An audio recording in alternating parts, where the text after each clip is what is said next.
Could a blockbuster trade be on the horizon for the Cubs? We get into that next.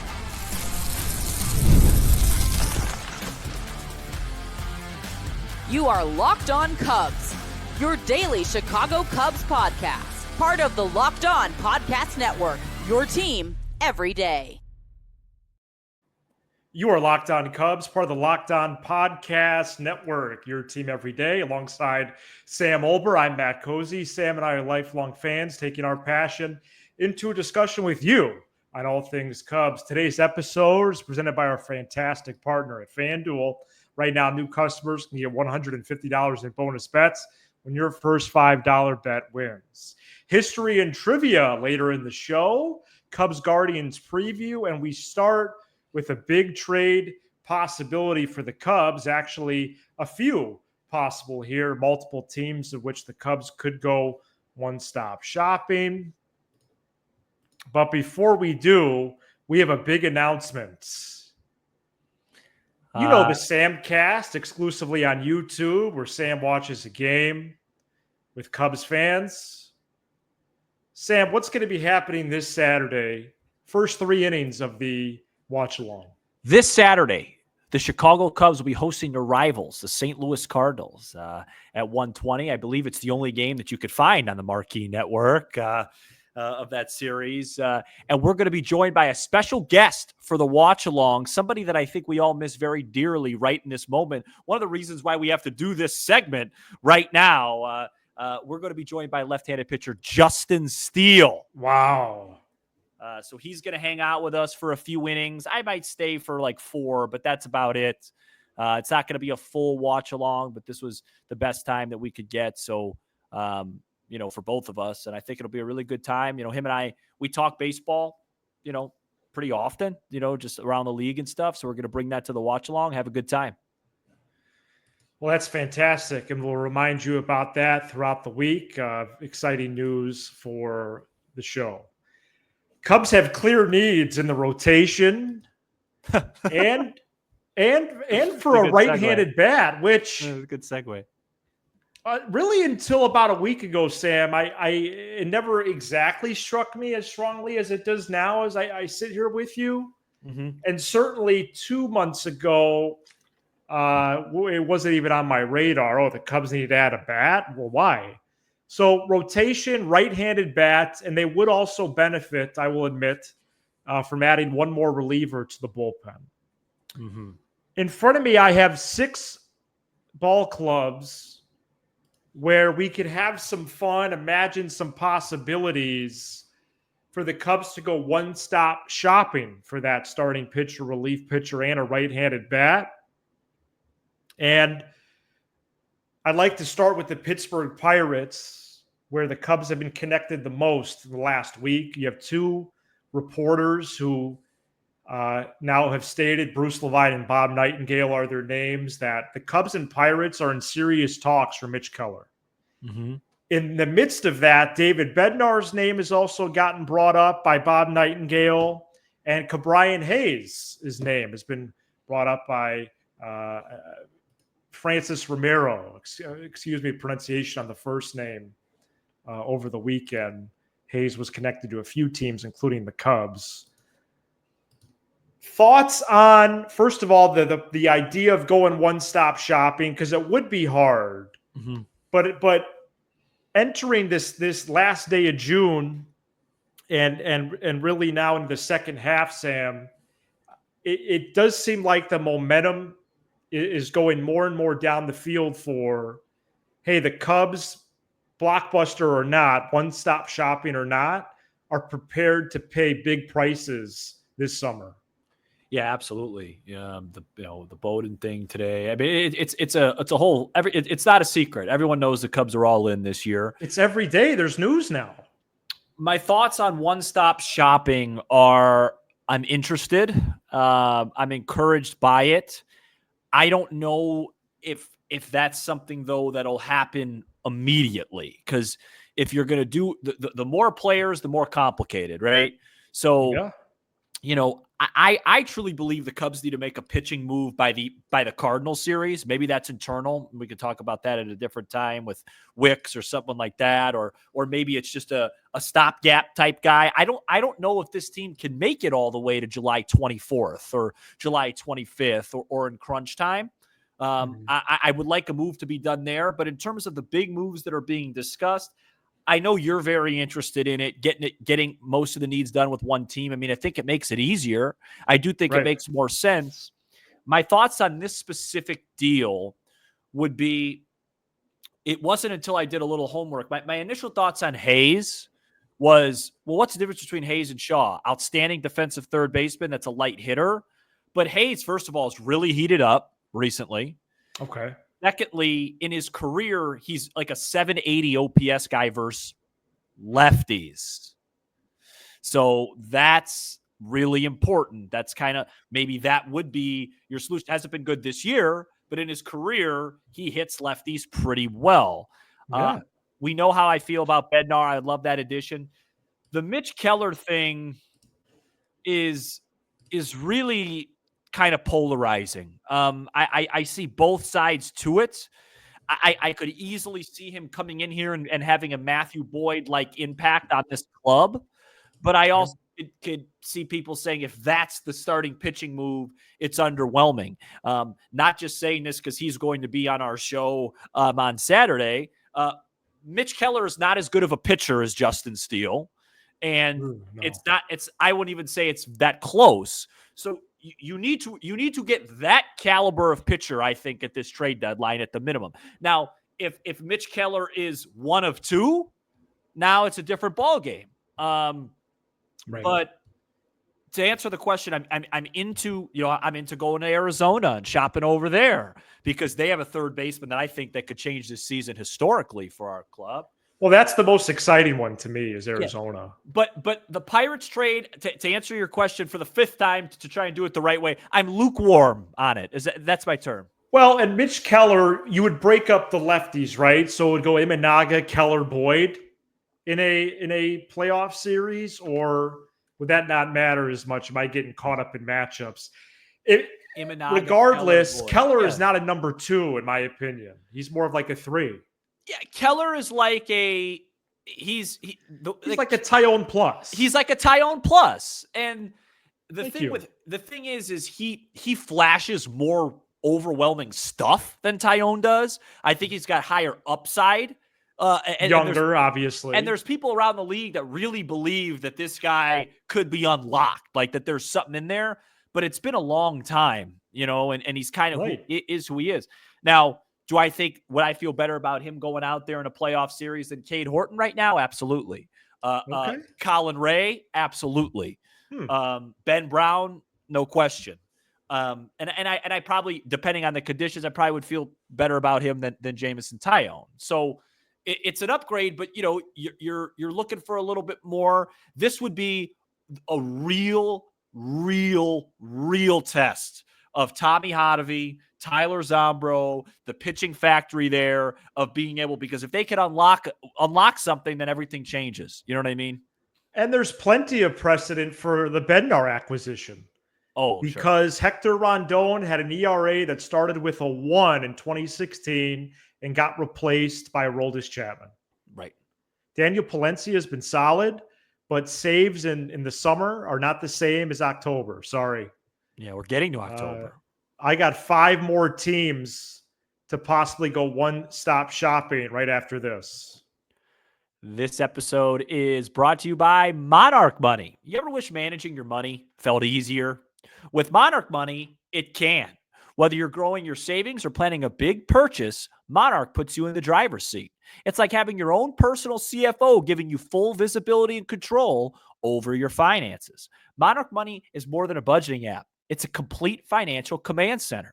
You can track all your accounts, investments, and spending in one place. So in addition to managing your money, you're also building wealth. Maybe Tom needs to download Monarch Money, figure out how to manage some assets so he could offer Kyle Tucker a $500 million. Tom, the big thing for me with Monarch Money is I didn't realize how much I was spending on food delivery and carry out. It wasn't until I started using Monarch when I realized how much I could save and how much I could manage that situation better. So take control of your finances with Monarch Money. Use code LOCKEDONMLB at monarchmoney.com for 50% off your first year. That's monarchmoney.com, code LOCKEDONMLB for half off your first year. I will detail 4 teams along with the players for a possible one-stop shop deal. And then we're going to get to the Diamondbacks and spend more time with that possibility. Got it. Seth Lugo, Carlos Estevez, and Jonathan India of the Royals. Yusei Kikuchi, Kenley Jansen, and Taylor Ward from the Angels. Morton or Sagano or Eflin. Felix Bautista and Ramon Urias with the Orioles. And this one would probably cost the most. Joe Ryan, Johan Duran or Griffin Jacks, and Willie Castro with the Twins. But if you want to go rental blockbuster shopping, and Sam, I have great memories of the old Blockbuster video store. But if you want to go rental shopping here in a Blockbuster one-stop shop format, it's with Arizona. That would be Zach Gallen or Merrill Kelly, Shelby Miller, and Eugenio Suarez. And Suarez immediately becomes your cleanup hitter against lefties. Shelby Miller immediately joins the group with Pomerantz, Thielbar, Keller, and Palencia. And Gallen or Kelly is clearly in between Imanaga and Boyd. And if it costs Casey and Brown and maybe a couple guys in the in-between. Do you put Horton in that deal? I don't know. I mean, if you're going to get rentals, if you included Horton, it would probably be Horton plus Casey, and that's it, right? Yes, I think so. I don't know, though. I don't want to do projected trades, but Arizona is the one I'm most intrigued by. So I'm intrigued by the Baltimore one. Okay. Because I got to do my homework on these guys, because the key to the deal is, so you mentioned Urias for Baltimore, India for Kansas City.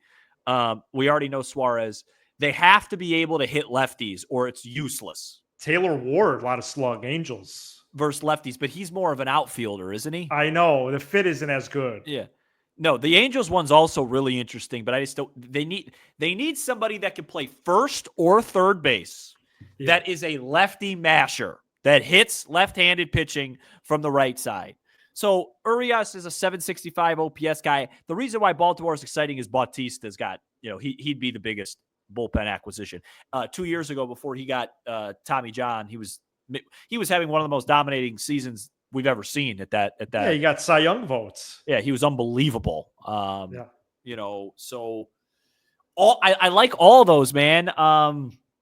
I think that it's going to take a lot of work to do that, to get those done. There's a lot there, but it sounds like from everything that we're hearing that maybe it's not all with one team, maybe it is, but it does sound like the Cubs are going all in. And to me, all in means this: 4 things: 2 starters, a reliever, and a bat. 2 start. So, I wrote that down from last week, actually, on the same notepad. And I think SPRP, RHH, first base / third base. Yeah, and you need 3 of the 4 to really be able to sell that you went all in. I'm not expecting 3 divided by 4. Okay, 75%. I'm not expecting all 4, but you got. What are you expecting personally when you really plant your flag and dig your feet into the summer grass, which is dry, by the way, an incredible drought here in the Chicagoland area? Do you believe that they are going to go all in? Yes, I think they're going to get a major relief arm. I think they're going to get a major major starter, and I believe they're going to get a right-handed bat to bolster the bench. Those 3 things, and then I would, if I'm getting really greedy, I'd love to get one more starter, but I don't know if that's going to happen. The biggest upside one is the one with the Twins. Joe Ryan, legit. Johan Duran. Can you imagine him? I don't know anything about the hitter. I really and don't. then Willie Castro, switch hitter, utility guy. Let me look up his numbers real quick. But let me look up his numbers real quick. And the Suarez thing, Sam, I thought he was injured. He's been fine. He had a little scare a couple weeks ago. Yeah, he's back now. Yeah. Let me just see what he's hitting in 2025. I always have this debate. Guys like Counselor are always like, I just like to look at their career numbers. Well, I'm looking at I like to look at the trends. What's the trend this year versus lefties? Oh, wow. He's hitting 290 with an 851 OPS off lefties. So he would be right now. He'd be the Cubs' third best hitter against left-handed pitching. Wow. Okay, so the Minnesota one moves up to my number one with Ryan Duran. Well, that would be a heck of a cost, though. Yeah, I think that would cost you. That would be where maybe you acquire Castro over here. Oh, then you acquire Keller. Or an Orioles old pitcher. Yeah, no need to say that. They're good guys. Well, Morton is 47 years old. I don't want Charlie Morton. Okay. So anyway, maybe a Castro, Keller, and then who would be your reliever of choice? It bugs me that Estevez is on here. They could have had him in the winter time. How about Aroldis Chapman? Wow. Could you imagine if they reunited with him 9 years later? Do you know the year he's having? I mean, because at what point is Boston going to start mailing it in here? They're still in the race right now. Are they really? Yeah. Okay, because every time I look up, can I read you Aroldis Chapman's numbers on this campaign? Maybe they get Shelby Miller. Yeah, go ahead. He has a 1.32 earned run average. In 34 innings, he struck out 50 batters with a whip of 0.79. Right now, at 37, having the best season maybe of his career. Wow. And he's topping out at what MPH? Because I know you saw that recently, right? 103. Red Sox are 3 games out of the wild card. Oh, all right. You're right. We'll see. But there's throwing a lot more. He throws a lot more off speed now because 103 isn't what it used to be. Believe it or not. I have a player for you that actually spent some time with the Cubs last year. The Cubs org. They got Jansen. I know you. Yeah, well, and he's been a little rocky, but yeah, that'd be great. Good veteran presence. I have a name here in which I think they could acquire this guy this week, overpay a little bit. Sandy Koufax. No. Oh, okay. To jump the market and make a deal with the Chicago White Sox for Adrian Hauser and Mike Tauchman. I don't know about that. Because I saw that rumor with Tauchman. He plays outfield. I love that. I don't see it. He's left-handed. Yeah, I don't see that one. I would love it because I love the guy. But after being released by the Mets last August, Hauser signed with the Cubs. He made 4 starts at AAA Iowa before finishing the year in the Orioles system. Hauser began this season with the Rangers, and since joining the White Sox, he has posted a 1.90 ERA in 42 2/3 innings. He would only be owed about $300K for the rest of the year. And Sam, this is the guy who would not be for the playoffs, right? But he would be there to get you to the playoffs or just get you to August 1. And if you overpaid just a tad for him, like a Christian Hernandez, Ben Cowles and Jack Neely, I think you could get him this week, and he could start this weekend at Wrigley against the STL.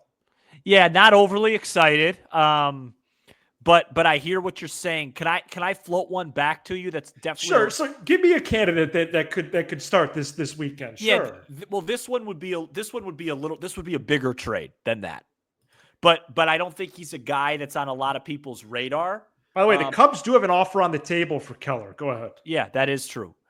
This is a guy that has really figured it out here his last 5 starts.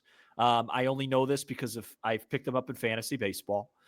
He's still young, and he's one of those guys that you invest in, and you think you might hit one out of the park if it goes well. I'd like to guess the name if I could get some clues. Okay. Well, because you might get it because you're really in on the trade market stuff. He pitches in the National League East He's a 27 years old. He has a 4.7 ERA, but much, much better here in June with some eye-popping strikeout numbers lately. This is a national? It is a national, yes. Is it Irvin? Michael Soroka. Michael Soroka. Okay, yeah, he's a rental. Yeah, 5 1/3 innings, 3 earned runs, 10 Ks at the Dodgers, and then Nice. 6 innings, 1 earned against the Angels. His last 2 outings, he has a very solid 3.49 ERA. And I've just read some stuff on him, like analytic wise, like that a lot of people really like him and think he could be, Wow. he could be a little good project. And maybe he doesn't cost a lot. He's a rental. You bring him in now. If he starts against the Cardinals next weekend. Now I'm excited about that because with Hauser, I feel like we know what he is. Right. But what you're looking for with one of these guys is you're looking for Matthew Boyd.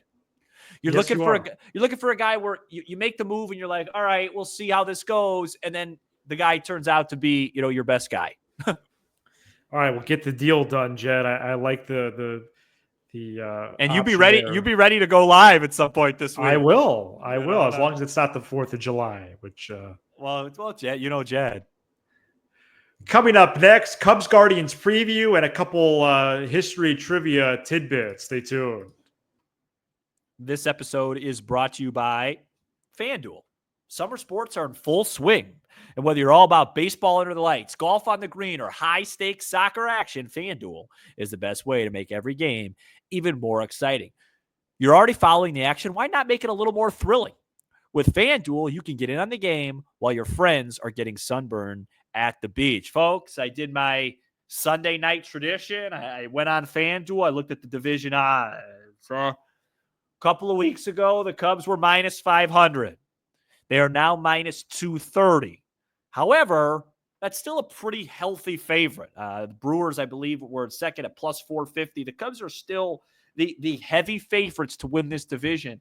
And with the Brewers going to Queens and the Cubs hosting this Guardian team that's very beatable, that could flip really quick. Maybe get a sweep. That would really be nice. If you're new to FanDuel, new customers can bet just $5 and get $150 in bonus bets if your first bet wins. Open the FanDuel app today or visit FanDuel.com to get started.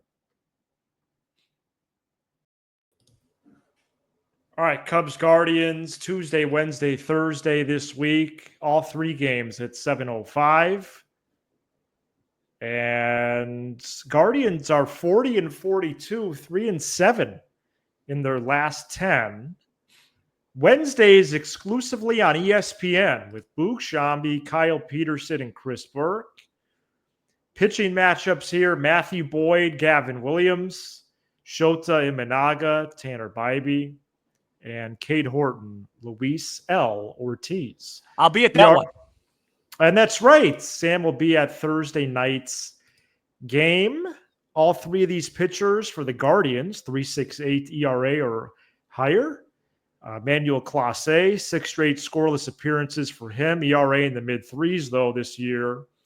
And offensively for Cleveland, it's Steven Kwan, Jose Ramirez, and then a pretty steep drop-off, evidenced by them really cooling off the last couple of weeks. Sam, how did the Cubs win this series? Well, the good news is Cleveland really struggles against left-handed pitching. And they're going to face 2 of them. They slash 220, 292, 322 with a 614 OPS versus lefties. Okay. There's one guy on their team that doesn't struggle against lefties, and that is Jose Ramirez, who hits 372 against them. Is he available at the deadline? Right. That would be a really nice. Well, that would be crazy. That would be a blockbuster. One of my favorite players in baseball, Jose Ramirez. Just love watching him play. Yeah, he's just. I just think he's a superstar in every aspect. This team, Williams is interesting. He's one of those guys that. He may have an outing where he goes 7 shutout and strikes out 12, and then he'll have one where he can't get the ball over the plate. He's a low ERA. What is he, like you said, high 3s, right, for his ERA? It's 3 something. But he's got a real high whip, a lot of traffic, but he can miss some bats. He'll be interesting. Bybee's a solid pitcher, has been for a few years.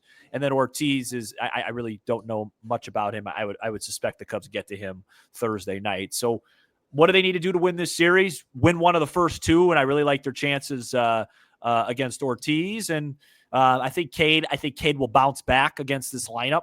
And you have your two studs going the first two series. Why not? First two games. Why not win both of them and set up an opportunity for me to see a sweep Thursday night? Oh man, that'd be excellent. Yeah, and to come out of the gate strong Tuesday is something I am looking for. Offensive cold spell on really on Friday and Sunday. With the breakout there on Saturday in the most recent series in Houston. I think they could get to Williams early and then hopefully cruise from there behind a pitcher that, at this point, how many starts are we getting to before the All-Star break? 2 or 3? The next time Matthew Boyd pitches, he might be named to the All-Star team. So pretty exciting. Hopefully he could continue to roll there. Imanaga making his second start in a long time against Bybee, who, interestingly enough, has been compared before to Thursday's starter for the Cubs. Yeah, right. I remember that. And so bouts of wildness a little bit for some of these dudes. Luis Ortiz, the former Pirate, if you recall. Yes. From a couple summers ago. And interested to see Stephen Vogt's usage of Clase, because last August was pretty comical. 3 straight games there. And then I don't think it paid off, because then he was bad in the playoffs, right? I remember that right? Very bad. Yeah. So I think that's a direct line of evidence, I believe. Sure. Devin Williams, another one last year. He had a playoff meltdown. A little bit overuse. On June 30th, 1998. Oh, 20th of June? 20 home runs for Samuel Sosa. Against the Diamondbacks. Yes, and they lost that game. Yeah. I think Tom Brenneman was on that call for the Diamondbacks. That was Sosa's, I use only in quotes, only his 33rd homer en route to hitting 66 that year. And this is a tough assignment, but would you like to guess records through 84 games since the 2016 season? Current Cubs are 49 and 35. How about 16 through 24? Okay, that's better than having to guess, some relief. No Cubs Guardian stuff today. That pitched for I was going to say Rick Sutcliffe. Oh, yeah. Kerry Wood. Yeah, absolutely. Absolutely. Joe Borowski. All right. Wow, that's a deep cut. Okay, first of all, I got to do the math. Kenny Lofton. I'm just going to oh, boy. Milton Bradley. I'm just going to do a wins, because win total. So they're at 49 right now. Yeah. Okay, yeah, that makes sense. Yeah. 16. Did you say what they were at 16? No. Oh, okay. So I'm guessing 16. All right, 16. So they're 49. They're 49 and 35 right now. So I'll say 16. They struggled a little bit. I'm going to say 54. 52. Okay, 2 off. 17. It was rough at this point in the year. I'm going to say, and I think they were at 40. That year might have started at a different time, because I think they were 40 and 45 at the All-Star break. So I think the break was different. Oh. I'm gonna say, is it less than 40? No. Oh, then I'm wrong then. Okay. 84 games. Oh, they were 40, 45. I'm gonna say 40. 42. 42 okay. And 42. Got it. Okay. Okay. 18, they were strong. I'm going to say through 84 games, I'm going to say you said 48. 49, same as this year. Same as this year. Okay. Not bad. And not then bad. 2019. Yeah, one of the tougher years of my career. Just witnessing that collapse, and Kimbrel giving up homers to the Cardinals. 19. They had a really good, I remember they had a huge May. I'm going to say 46. Wow, 45. Can't get one, huh? Okay, 2021. 21. They had a good start to the year. Yeah, they went yeah. to a game in June. Yeah, right. They actually were in first place for a minute. Yeah, I'll say. But at this point, what were they? Yeah, I'm gonna say 37. 42 and 42. Oh wow. Okay, I thought it was worse. And then we have 22, 23, and 24. 22. I'll say 33. 34. Can I get one? And then 23 and 24, it was the same record through 84, of course. Because they finished with the same record at the end. So this is one guess. What was the record through 84 and 23 and 24?